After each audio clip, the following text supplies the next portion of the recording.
आप सभी को खुदावंद यीशु मसीह के नाम में जय मसीह की।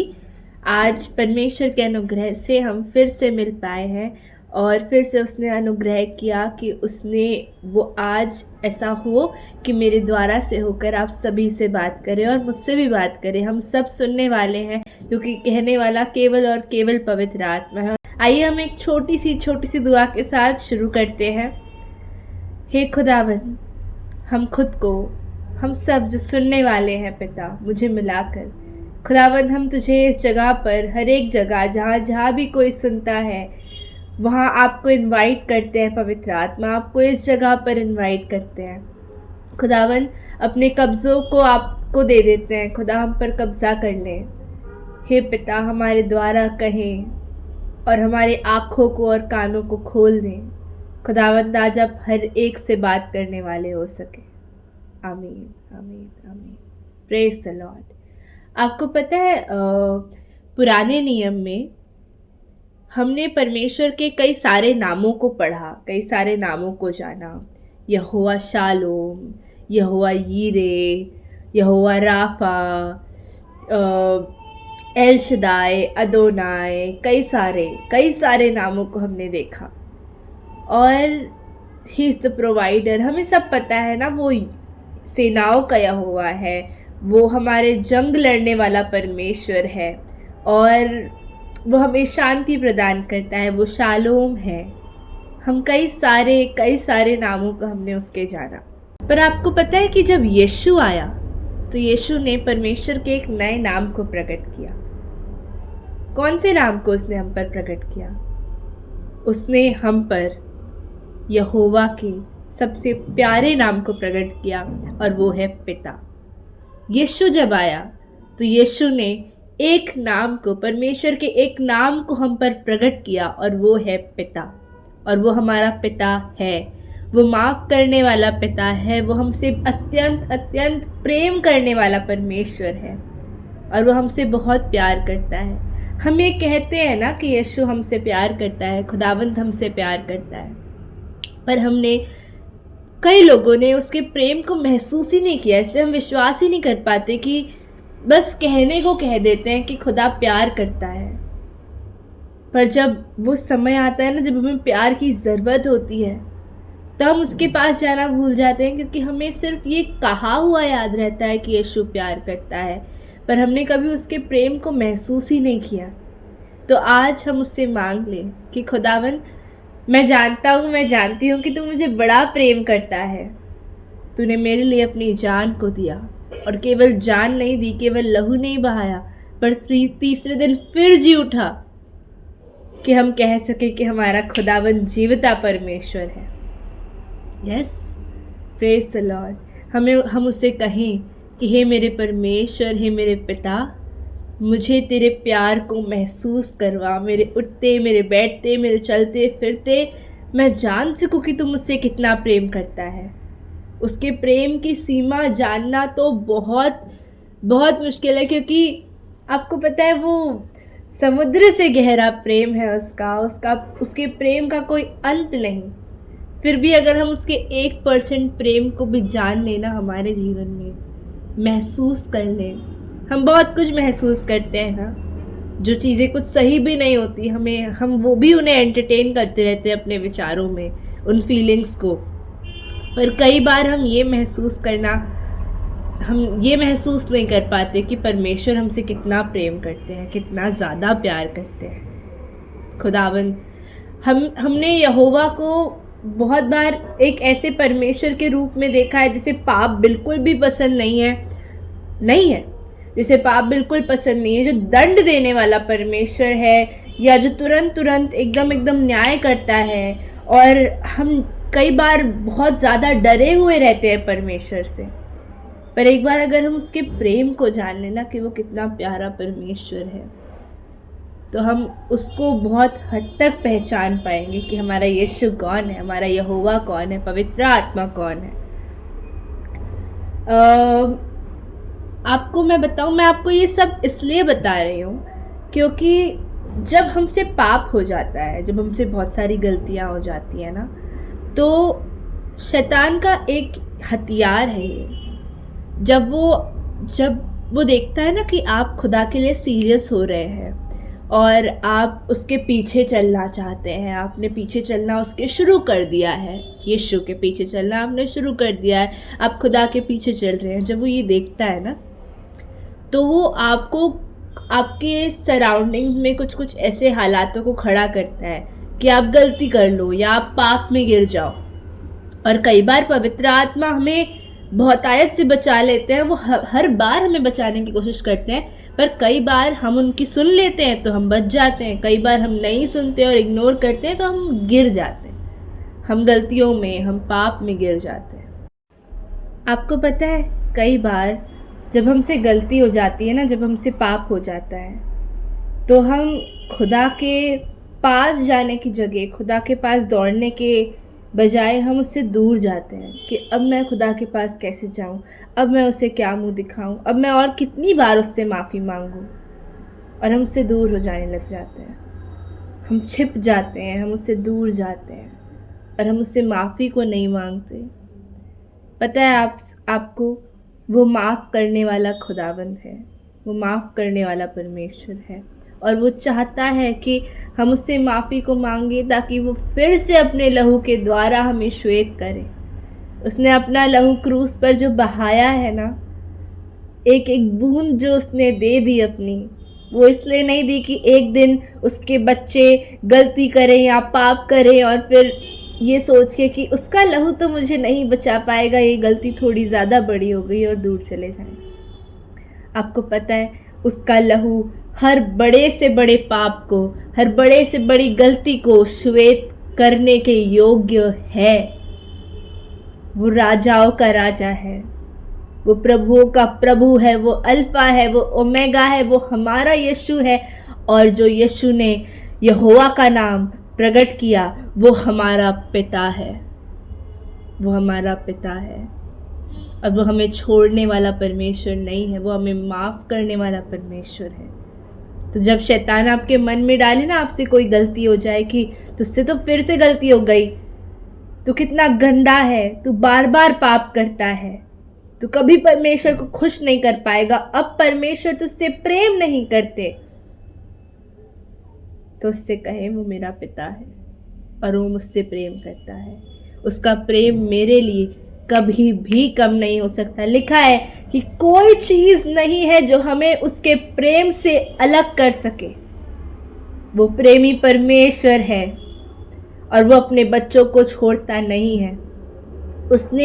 जब उसने कीलें खाई, जब उसने क्रूस पर था, तो उसने छोटे छोटे पाप अपने ऊपर नहीं लिए कि ठीक है बस इसने झूठ बोल। ये मैं नहीं कह रही कि ये छोटे पाप हैं, बहुत बड़े पाप हैं और आपको हर एक पाप की माफ़ी मांगनी है। पर जो हमें लगता है, ऐसा हमें लगता है ना कि छोटा सा ही तो झूठ है, इसकी तो क्षमा मिल जाएगी, छोटी सी तो चीज़ है, इसकी क्षमा मिल जाएगी। उसने सिर्फ जो हमारे नज़र में छोटा है, उसने सिर्फ वो चीज़ें अपने ऊपर नहीं ली, पर उसने हर एक चीज़, हर एक बड़ी से बड़ी चीज़ अपने ऊपर ले ली, अपने ऊपर ले ली। उसने हमारे पापों के लिए अपना बलिदान दिया और अपना लहू, पूरा लहू बहाया कि हमें माफ़ी मिल सके, कि हम उससे दूरी महसूस ना करें। उसके लिए सबसे ज़रूरी है कि मेरे बच्चे मेरे पास, मेरे करीब रहें, मेरे गले से लगे रहें, क्योंकि वो जानता है कि दुनिया हमें उससे दूर करेगी और हमें उसकी उपस्थिति से छीन लेगी। तो अगर आज आपसे पाप हुआ है तो उसके पास जाएं, उससे छिपे नहीं। आइए हम एक कलाम पढ़ते हैं, एक अपने कलाम में से एक वचन पढ़ते हैं और हम निकाल लेंगे उत्पत्ति, उसका चैप्टर 3 का वर्स 10, 8, 9 और 10 पढ़ेंगे। यहाँ पे लिखा है, तब यहोवा परमेश्वर जो दिन के ठंडे समय वाटिका में फिरता था का शब्द उनको सुनाई दिया। तब आदम और उसकी पत्नी वाटिका के वृक्षों के बीच यहोवा परमेश्वर से छिप गए। तब यहोवा परमेश्वर ने पुकार कर आदम से पूछा, तू कहाँ है? उसने क्या पूछा उससे? तू कहाँ है? उसने कहा, मैं तेरा शब्द बारी में सुनकर डर गया, क्योंकि मैं नंगा था, इसलिए छिप गया। Praise the Lord. और ये सिर्फ आदम ने नहीं किया था, ये हम भी करते हैं। आपको पता है, उसने पाप किया, आदम ने पाप किया, आदम ने फल खा लिया, आदम ने डिसोबे कर दिया परमेश्वर को। परमेश्वर ने उसको आज्ञा दी थी ना कि बस ये वाला फल मत खाना, पर उसने खा लिया। उसने हवा की सुनी, उसने खा लिया और उसने डिसोबे किया, उससे पाप हो गया। परमेश्वर चाहते तो इस पाप के होने के एकदम बाद उसे वाटिका में आने की ज़रूरत ही नहीं था। उसे परमेश्वर को वाटिका में आने की ज़रूरत ही नहीं थी। वो जहाँ था वो वहाँ से अगर नीचे देख के कह देता ना मैं तुम्हें नाश करता हूँ, तो वो उसी समय नाश हो जाते, पूरी की पूरी वाटिका नाश हो जाती। पर नहीं, खुदावंद ने ऐसा नहीं किया। वो उस दिन भी, वो पाप हो जाने के बाद भी, वो ठंडे समय में, दिन के ठंडे समय में वाटिका में आया। वो उनसे मिलने आया था, वो फिर से बात करने आया था कि मेरे बच्चे हैं, वो माफ़ी मांगेंगे और मुझे कहेंगे, मुझे बताएंगे उन्होंने क्या किया। पर जब वो आया और जब उसने आवाज़ लगाई, तो आदम यहोवा के पास दौड़ने के बजाय कि पिता मुझसे गलती हो गई, मुझे माफ़ कर, तूने कहा था कि ऐसा नहीं करना पर मुझसे हो गया, मुझे क्षमा कर दे, मैं तेरे बिना नहीं रह सकता, ये करने की जगह उसे लगा, वो डर गया परमेश्वर से, वो डर गया और उसने दूर जाना सही समझा। यहोवा के पास दौड़ने की जगह वो यहोवा से दौड़ गया और वो छिप गया। उसकी आवाज़ सुनने के बाद भी वो छिपा रहा, वो डरा रहा।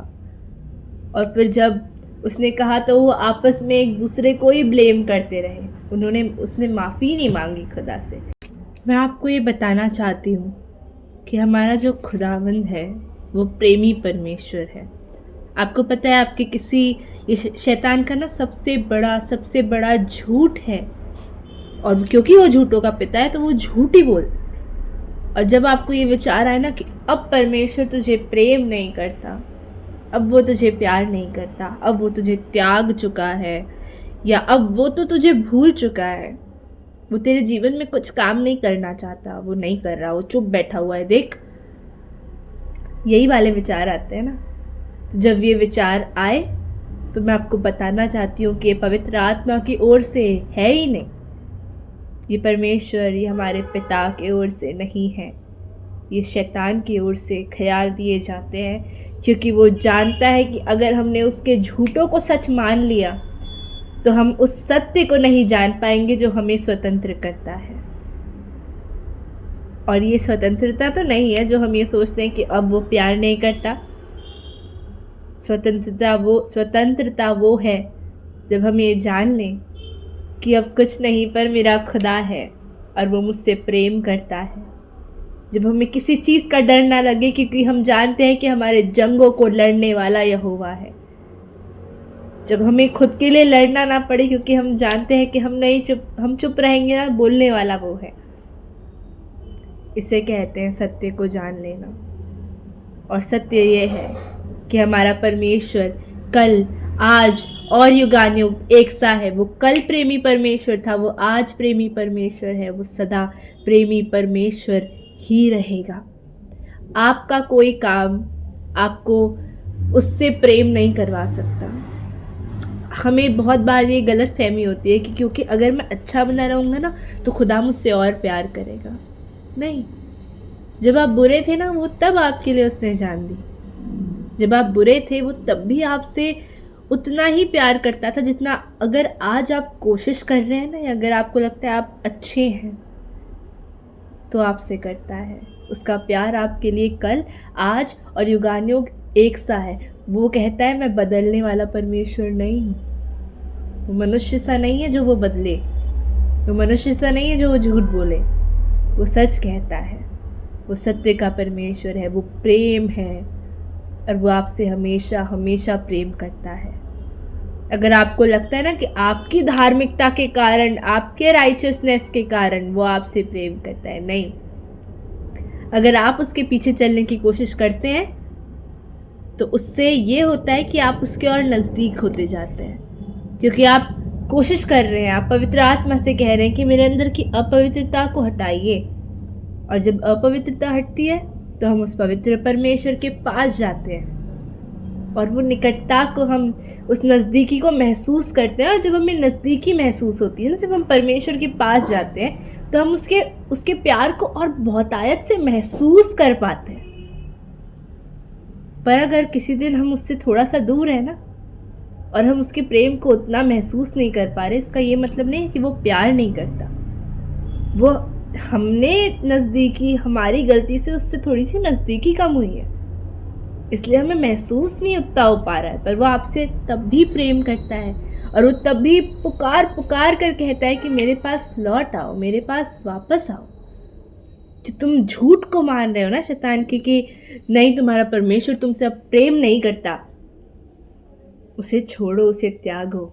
वो प्रेमी परमेश्वर है, उससे छिपना नहीं है। अब जब आज अगर कभी भी ऐसा ना हो, पर अगर गलती से कभी भी आपसे कोई गलती या पाप हो जाए तो ये सोच के मत बैठना कि अब परमेश्वर प्रेम नहीं करता, अब मैं कैसे उसके पास वापस जाऊं। उससे तुरंत माफ़ी को मांगे, रिपेंट कीजिए, मन फिराइए। मन फिराना क्या होता है? पाप करके माफ़ी मांगना, उसके बाद फिर से पाप करना।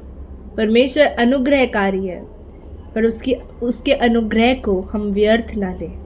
तो सबसे पहली चीज़ जो हमने अभी तक सीखी वो ये है कि जब हमसे गलती हो जाए, जब हमसे पाप हो जाए, तो हमें खुदा से भागना नहीं है, हमें खुदा की ओर भागना है।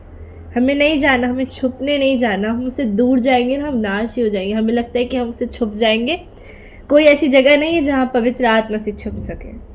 तो अगर आपसे गलती हो, आपसे पाप हो, तो उससे मत भागो, उसकी ओर भागो, है ना। वो बचाने वाला परमेश्वर है। वो जब देखता है ना कि दुष्टता की ताकतें हमें तंग कर रही हैं या हमसे गलतियों पापों को करवा रही हैं, हमें निर्बल कर रही हैं, तो वो चाहता है कि मेरा बच्चा मेरे पास दौड़ के आए, लौट आए, कि मैं उसे बचा लूँ, मैं उसे सामर्थ दूंगा। और वो आपको आज बुलाता है। अगर आप आज उनमें से हैं जो उससे छुप रहे हैं इस कारण कि आपसे कुछ गलत हो गया है, तो आज जाइए उसके पास, कमरे को बंद करें, उसके सामने घुटनों को टेकें और उससे कहें कि खुदावन मुझे क्षमा कर, और मैं निर्बल हूँ, मुझसे नहीं हो पाता, पर मैं जानता हूँ कि जो चीज़ मैं नहीं कर सकता वो ज़रूर तू कर सकता है। तो तू मुझे बचा ले, तू मुझे सामर्थ को दे कि ये गलती, ये पाप उससे फिर ना हो। अब हमने ये पहली चीज़ सीखी। अब दूसरी, ये हो जाने के बाद हमें मन फिराना है, हमें मन फिराना है। मन फिराव क्या होता है? एक बार हम पहले एक वचन पढ़ेंगे, उसके बाद हम ये समझेंगे कि मन फिराना क्या होता है। हम निकाल लेंगे मत्ती चैप्टर 12 वर्स 43 से हम पढ़ेंगे। यहाँ लिखा है कि जब अशुद्ध आत्मा मनुष्य में से निकल जाती है तो सूखी जगहों में विश्राम ढूंढती फिरती है और पाती नहीं। तब कहती है, मैं अपने उसी घर में जहाँ से निकली थी लौट जाऊंगी, और लौटकर उसे सूना, झाड़ा, बुहारा और सजा सजाया पाती है। तब वह जाकर अपने से और बुरी 7 आत्माओं को अपने साथ ले आती है और वे उसमें बैठकर वहाँ वास करती हैं, और उस मनुष्य की पिछली दशा पहले से भी बुरी हो जाती है। इस युग के बुरे लोगों की दशा भी ऐसी ही होगी। यहाँ वचन कहना क्या चाहता है, हम इसे थोड़ा सा समझने की कोशिश करते हैं। और मन फिराव क्या होता है? जब हमने माफ़ी मांगी, जब खुदावन ने हमारे बंधनों को तोड़ा, तो हमारे अंदर की जो कुछ अशुद्धताएं थी ना, जो हमसे हर एक पाप को करवाती हैं, जो हमें पाप में मज़ा दिलवाती हैं, तो वो अशुद्धताएं, वो अशुद्ध आत्माएं हमसे निकली, क्योंकि खुदावन के लहू के द्वारा, यीशु मसीह के लहू के द्वारा हम श्वेत हुए। तो उसने हमारे अंदर से साफ़ किया ना, सारी गंदगी निकाली। पर जब वो गंदगी निकल गई और हमने खाली पाया, यहाँ लिखा है उन्होंने उसको सूना खाली पाया, अच्छा सजा सजाया पाया। खाली क्या होता है? आपका हृदय, अगर आपने माफ़ी मांगने के बाद, पश्चाताप करने के बाद खुदा के कलाम से नहीं भरा, उसकी प्रार्थनाओं से, उसकी महिमा से नहीं भरा, अगर आपने पवित्र आत्मा की भरपूरी को नहीं मांगा, तो आपका हृदय अभी भी खाली है। आप अंदर से अभी भी खाली हैं। और पूरे चांसेस हैं कि वो जो आपके बंधन टूटे थे ना उस दिन, हम बड़े जोश में अपने बंधनों को खुदा से तोड़वाते हैं, पर उसके बाद वो बंधन टूटने के बाद हम उसमें बने नहीं रहते हैं। हम पवित्र आत्मा से नहीं मांगते कि आप हमारी सहायता करें कि अब मुझ में खालीपन ना हो, पर मैं खुदावन के अनुग्रह से, उसके कलाम से और उससे जो मैंने दुआएं की हैं, उसके सामने जो मैंने आंसू बहाए हैं, उन हर एक चीज़ के उसकी महिमा से भरा हुआ रहूं, उसकी उपस्थिति में रहूं। जब हम उसकी उपस्थिति में रहते हैं तो कोई दुष्टता के सैनिक हमारे अंदर नहीं आ सकते, कोई दुष्टता की ताकतें हमारे अंदर नहीं आ सकती, क्योंकि हमारे चारों तरफ वो बाड़ा है और हमारे अंदर उसका वचन भरा हुआ है। इसलिए जो बाइबल नहीं पढ़ते ना, मैं उनसे कहना चाहती हूँ, आज खुदा आपसे कहना चाहता है कि प्लीज़ इस जीवन की पुस्तक को खोल के आप पढ़ें, क्योंकि अगर आपने ये नहीं पढ़ा तो आप अपने आप को अंदर से ना खाली रख रहे हैं। ये आपका खाना है, आप इसे खाएं, अपने अंदर वचन भरें। जब विचार आए कि अब परमेश्वर प्रेम नहीं करता, तो अगर ये वचन आपके अंदर नहीं होगा तो आप कैसे क्लेम करेंगे कि लिखा है कि कुछ मुझे उसके प्रेम से अलग नहीं कर सकता? आप कैसे क्लेम करेंगे अगर आपने पढ़ाई नहीं है, अगर आपने भरा ही नहीं है अपने अंदर? आप जो अपने अंदर भरेंगे, जब आप अपने अंदर कलाम भरेंगे, तभी तो पवित्र आत्मा आपको याद दिलाएगा कि ये देख, तूने ये पढ़ा था, यहाँ ये कन्फेस कर। खुदावन चाहता है कि हम अपने आप को उससे भरें, यीशु से भरें, ना जाएं दुनिया की चीज़ों के पीछे कि मुझे पहले ये चाहिए, पहले वो चाहिए। नहीं, पहले यीशु को मांगें, पहले उसके राज्य की खोज करें, उसका राज्य क्या है, कैसा है, यीशु कौन है। हमने बहुत सुना है ना लोगों से, कभी उससे सुना है वो कौन है? तो अगर उससे सुनना चाहते हैं ना, बैठे उसके साथ समय गुजारें, मन फिराएं। मन फिराने का मतलब यही है कि माफ़ी मांगने के बाद जब फिर से वो परिस्थितियां आए तो कोशिश करें, पवित्र आत्मा से कहें कि आप मेरी सहायता करें कि जब अब परमेश्वर मुझे देखें तो वो मुझे विश्वास योग्य सेवक, अपना विश्वास योग्य बेटा बेटी पाए। Praise the Lord. यही है तो हमने सीखा आज।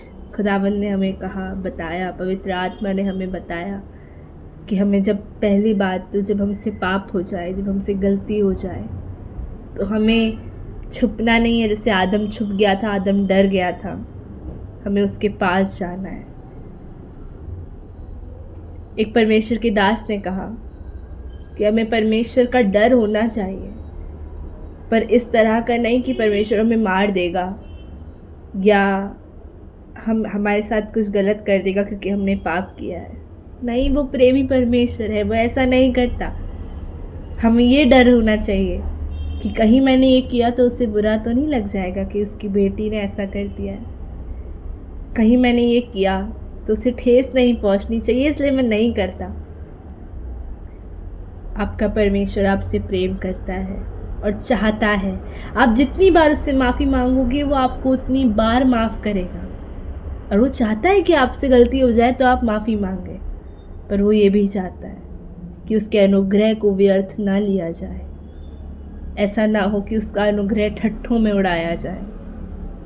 वो आप अपने कामों के द्वारा प्रकट करते हैं कि आप उसकी इज्जत करते हैं या आप उसको सिर्फ अपने फ़ायदे के लिए इस्तेमाल कर रहे हैं। मन फिराएं, माफ़ी मांगें, मन फिराएं, विश्वास योग्य ठहरें। वो अपने विश्वास योग्य आराधकों को ढूंढता है। उसका आना बड़ा निकट है, उसका आना बहुत बहुत निकट है। हम पहले बस सुनते थे कि उसका आना निकट है, पर अब मुझे नहीं लगता कि ऐसी कोई भी चीज़ बची है जो कि पूरी होना बची है। उसकी दुल्हन उठाई जाने वाली है, वो हमें लेने जल्द आने वाला है। अब हम ये सुनते हैं। पहले हम कुछ और दुआओं को सुनते थे, पर आज के समय में हम ये दुआओं को सुनते हैं। कई सारे लोग ये दुआएं करना शुरू कर चुके हैं कि खुदावंद मुझे और कुछ नहीं चाहिए, तुझे मुझसे जो लेना है तू ले ले, पर मुझे पवित्र आत्मा दे, मुझे यीशु चाहिए। और यही वो दुआ है जिसका वो कब से इंतज़ार कर रहा था। और अब मुझे लग रहा है, अब हम नहीं लग रहा ये कि अब बेदारी सी आ रही है और ये बहुत बची है। इसलिए हम सभी को उसके राज्य के लिए काम करना है, उसके सुसमाचार को फैलाना है, उसका प्रचार करना है। हमें वो जल्द आने वाला है, उसका वो दूल्हा आने वाला है। ऐसा ना हो कि हम उसके सामने अविश्वास योग्य ठहरे। माफ़ी मांगे, मन फिराएं और उसके पास जाएं। आप सभी को प्रेज़ द लॉर्ड।